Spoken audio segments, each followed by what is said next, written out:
Hürmetli vatandaş, endi sizler bilen birlikte iki kelime muhakeme. Bugünkü ıslahı 2021 yıl 4. ayının 11. günü. Sizlerge ma'lum yakından biri Türkiye, Cungo yani Xitay münasebetlerideki özgürüşler ve yaki o'ttirg'i chiqayotgan fikrlar paranlar. Mesela o'tgan yil 1 ayning 26 kuni Cungo Xalq vakillar qurultayi tasdiqlagan o'tkazib berish qonuni. Yani cinayetçilerini o'tkazib berish Türkiye Cumhuriyeti bilan Cungo o'rtasida imzolangan qonun. Onun ikinci ay değildi. Türkiye parlamenti hem tasdiqlaydı değildi. Hemmisi kelip kaldı hesaplanmış günüge aytganda hemmisi yalgan bulup çıktı. Bu yerde iki eş mesela hükümetinin bu kelişimge tutkan pozitsiyasi doğrusida hazırgacha Türkiye'de hiç kandak bir gap yok. Eğer şundak bolsa biz matbuatlarda yoki bizga yetib kelaydigan matbuatlarda onu ko'raylik vatandaş. Ama Türkiye halkı, Türkiye hakimiyet sırtidagi partiyalarning rahbarlari izchil kurash qilib Uyg'urlarning meydanında turib, davomli kurash qilib degidek bu qonunning tasdiqlanishiga qarshi turib keldi ve Uyg'urlarga qaratgan Türkiye hükümetinin bazı siyosatlarini tanqidlab keldi. Mana dal mushu paytda ham o'ttirg'i chiqqan partiyaning raisi Akşener Hanım dal şunun jalliq misali ve jalliq vakili bo'ldi. Biz şunu görüp yettik vatandaş 25. günü Prezident Erdoğan alileri bilen Cungo'nun prezidenti Tashqi ishlar ministri Wang Yi efendi ko'rishganda alqonga urib ko'rishdi.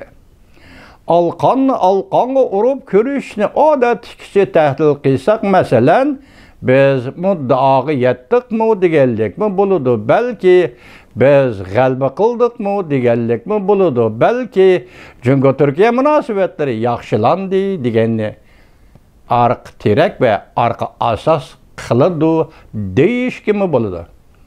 Lekin o'ttirdagi Uyg'ur masalasi Xitoyning maqsad ve muddaosi, maqsad demayli, Xitoyning muddaosi o'ttirdi faqatla Uyg'ur masalasi. Türkiye'de bile o münasebetini kılıp, bu münasebetini kılıp, yoki Türkiye'ni razı kılıp, erişmekçi bo'lgan muddaosi Xitoy hükümetinin faqat Uyg'ur meselesi. Mesela hazırki növbette Xitoyning xalqaraga ko'z qilayotgan o'zining davlat kuchi bo'yicha Türkiye'deki Uyg'urlarni qaytarib berish ve elib ketish meselesi. Lekin bunun Türkiye hükümet tarafından nima deganligi hozirgacha siz bizga ayon emas. Lekin biz faqat Türkiye'de el işçideki Türk halkının kızgınlığına Uyg'urlarga yesdaşlik qilish, Uyg'urlarni qo'llash, Uyg'urlar tarafda turish. Bu el rayiga vakil bo'lib chiqqan Akşener Hanım'ın faoliyatlarini ko'rib yetdik. Biz bu qatimki faoliyatda biz Akşener Hanım'a rahmat aytamiz ve shundoqla Ankara shahar boshlig'i Mansur Yavaş efendilerine rahmet aytamiz vatandaşa. Lekin mushu ishlar yuz berayotgan mushu paytda qaysi payt desangiz bu ish avval bundan burun Akşener Hanım o'ttirg'i chiqqan edi. Masalan 4. ayning 25'idan burun o'ttirg'i chiqqan edi. Davomlashtirib kelyapti. Bu yerda hech qanday o'zgarish yo'q. Biroq bu qatim bosh elchiga darajadek yetib ketish, bosh elchining bu yerda norozilik bildirishi ve bosh elchiga qarshi Türkiye'de o'qituvchi partiyalarning o'ttirg'i chiqishi ve o'ttirdagi talash tortishlar ve Cungo Tashqi ishlar ministrligining bunga aralashgandan qaraganda bu voqea Türkiye Cungo o'ttirsidagi hozir İstanbul, Ankara'dagi bu voqealar 4. ayning 25. kunidan keyin yuz berdi. Mesela biz devamlı sözlevatımız sizlerge 4. ayının 22. günü Rusya Federasyası'nın Tashqi ishlar vaziri Sergey Lavrov Beycan'ı ziyaret kılıp 3 günden keyin Minister Wang Yi Türkiye ve O'rta Sharqqa yurish qilib, O'rta Sharqning himoyasi ve Türkiye'nin himoyasiga Mesela Uyg'uriston meselesi bo'yicha mushu himoya ve qo'llashga erishish uchun O'rta Sharqqa yurish qildi. O Amerika Qo'shma Shtatlari ko'z qilib 3. ayning 31. kunida İran bilen 25 yıllık gelişim imzaladı. Aytishlarga qaraganda İran'a yardım kolu bilen sungan pul naq pul $100 milyar değildi. Hesapta şunda anıldım ki müzem köyüm.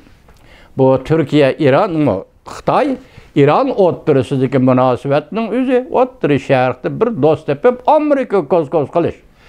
Amerika ko'rishmesam bunun için de İran bilen Amerika'nın münasebeti yaxshi emas vatandaş. Şilip bunun negizi tekti minister Wang Yi'nin o'ttiri şerhni ziyaret qilishi, tektirden aytganda yordam talab qilish, qo'llash talab qilish. Men shunda o'ylaymanki, buni tegi Uyg'uriston masalasi vatandaş. Endilikte hazır Türkiye'de bu mesele o'ttirga çıktı. Türkiye bu mesele o'ttirga çıktı. Tashqi ishlar ministerligi Cumhuriyeti'nin Türkiye'nin siyasi partiyaları ve siyasi faaliyetçileri hem baş elçi hem halk. Shundaqla Twitter'da bergen cevapladımı bir-birlab arka-arkadan cevap verip geldi. Vaziyet muşuya geldi. Endi onun keyin qandaq taraqqiy qilib qaysicha yetishini siz biz bilmaymiz.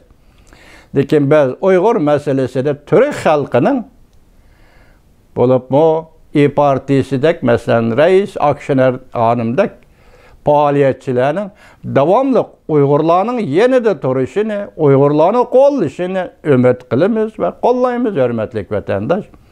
Çünkü Partiyası Türkiye bilen bo'lgan münasebette mağlup bo'lishini her kandak münasebette, meyli iqtisadi ibadet geldi münasebette, meyli diplomatik münasebette, meyli başka rayın karakterlik münasebetlerde değil, Cumhur'un Türkiye siyasının yaki o'ttiri şerhte Türkiye bilen bo'lgan barlık münasebetlerinin mağlup bo'lishini. Çünkü eğer Xitay bu münasebette g'alaba qildi dese, bu Türkiye'de yaşayotgan Uygurlarning taqdiriga ta'sir ko'rsatadi vatandaş. Şuna bizden bu meseledeki meydanımız birinci olup çıkış qilib, iki devlet o'ttirisidagi Uygur grajdanlari meselesi, Uygur musafirleri meselesi bu bizden meydanımız, bu bizden aniq turdigan meydanımız. Her kandak ahval aslında her kandak bir devletinin Uygur meselesi bu için Uygur'un faydası emas, ziyniga sözleşinin aldığını alalayımız mı degen mesele Uygur üçün aytganda hürmetlik vatandaşım. Hazır endi taraqqiy qilib şuya keldi. Buningdan keyingi taraqqiyot qandaq bo'ldi buni bir nima degili bo'lmaydi, lekin umid borliq bilan Jungo taraf shunda aytibdiki, nima debdi? Turkiyaning Jungoga qaratgan siyosati, masalan, Turkiya belgilagan Jungo siyosati mushqatimqi bosh elchi darajalik elishishlar va bosh elchining Turkiya Cumhuriyeti Tashqi ishlar ministerligining chaqirtishlari va o'ttirdagi Uyg'ur masalasi tufayli Türkiye'nin Jungoga qaratgan siyosati o'zgarmaydi deyilibdi. Hozir Türkiye'nin Jungoga qaratgan siyosati Türkiye Cumhuriyeti'nin matbuotlarida nima deyildi, bundan bizning xabarimiz yo'q. Faqat bizga munosabatlik matbuotlar eg'izga olgandila bundan xabar topa olamiz vatandaş.